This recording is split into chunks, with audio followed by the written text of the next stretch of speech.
Lesson 1. What are adverbs?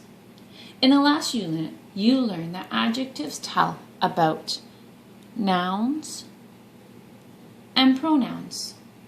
We use another kind of word to tell about verbs and adjectives.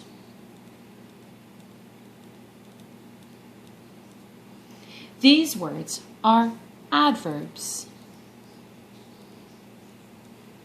Like adjectives, adverbs are called modifiers. Adverbs can also be modified by other adverbs. Let's take a look. So adverbs modify verbs. The girls worked. Well, how did they work? The girls worked quickly. Quickly tells us more about worked. Where? The girls worked anywhere. Anywhere tells us where they worked. The girls always worked. Well, always tells when they worked. Adverbs can also modify adjectives. That box is heavy. How heavy? That box is terribly heavy. Terribly tells us how heavy. This is an interesting book. How interesting? It is an extremely interesting book. It's telling me how interesting. Adverbs can also modify other adverbs. Dale goes to Burger King very often. How often? Dale goes to Burger King very often. He always orders cheeseburgers. To what extent? He almost always orders cheeseburgers. It's given us more information. Let's turn to page 2.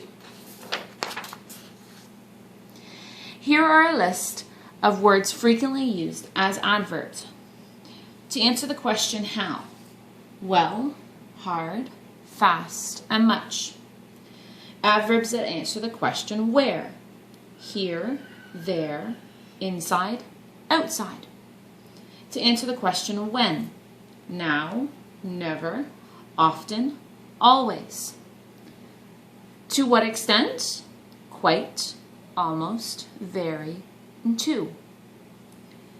Many more adverbs are formed by adding ly to the adjective, as in these examples. Quick to quickly, slow to slowly, tight to tightly, loose to loosely, happy to happily, sad to sadly, powerful to powerfully, and careless to carelessly. If you're not sure whether a verb is an adverb, ask yourself these two questions. Does the word modify a verb, an adjective, or another adverb? Does it tell how, when, or where? If you can answer yes to these questions, the word is an adverb. An adverb adds to the meaning of a verb, an adjective, or another adverb. It tells how, where, when, or to what extent. Many adverbs end in the ending ly. Now you're ready to do the exercise on page 3 of your assignment.